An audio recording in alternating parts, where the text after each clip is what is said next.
Meron akong isang pangarap. At yun ay walang iba kundi gawing isang malakas na bansa ang Korea. Sa isang matatag na administrasyon, titindig ang ating bansa na kasama ang ibang malalakas na bansa. Palalakasin ko ang ating pananalapi at ang buong ekonomiya. Kikilalanin tayong isa sa mga nangungunang bansa sa buong mundo. At dahil dyan, walang makapagmamaliit sa atin. Ipinapangako ko sa inyong lahat, mamangha sa atin ang buong mundo. Kung kaya, hinihiling ko na suportahan ninyo ako sa halalan. Samahan niyo ako sa aking pangarap. Victor Kang para sa pagkapangulo!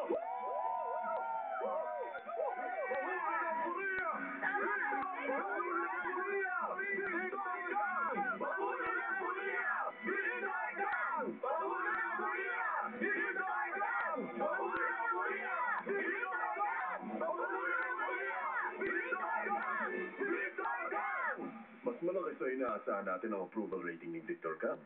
Masyado pa maaga.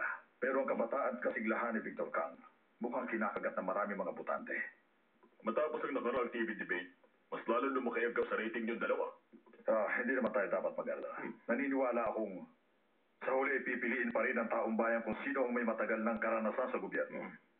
Sa isang banda naman, may mga nakatago pa akong baraha.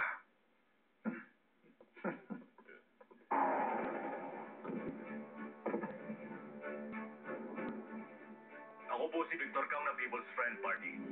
Mga pinakamamahal kong kababayan. Ang pangarap ko, isang maunlad na bansang Korea.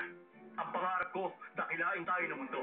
At ang mamamayan ay nagkakaisa upang abutin ang ating iisang pangarap. Pangako ko ang isang matatag na pamahalaan. Ang inyong likod si Victor Kang. Samahan niyo po ako. Magkaisa tayo. Itindig natin ang bago at malakas na Republika ng Korea. Secretary, kamusta na ba ang takbo ng kampanya? Sa kasalukuyan, si Victor Kang ang siyang nangunguna sa public approval rating. Pero siyempre, hindi pa rin pwedeng imenos ang karanasan ni Congressman Min.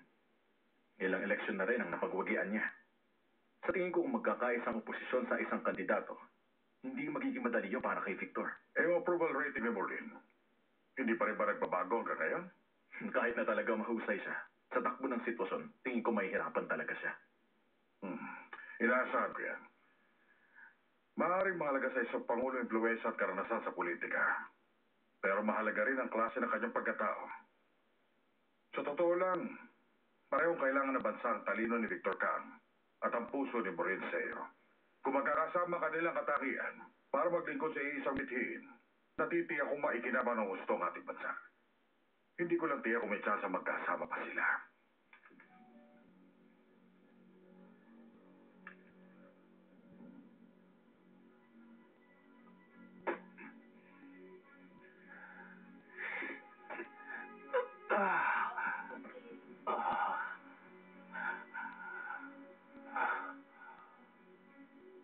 Hindi mo alam kung gaano kadilim at gaano kadumi ang politika dito sa ating bansa.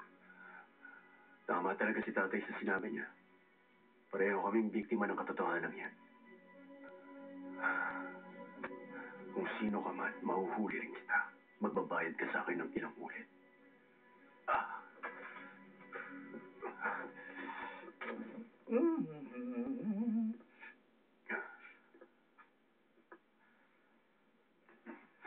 Bakit ba ang tingin ko sa'yo para ka may dinaramdam nito mga nakaraang araw? Oy, Edward, ano ba yan, ha? Wala, sir. Meron akong kinukumpirma. Narito ang lahat ng suspects na involved sa illegal political funds.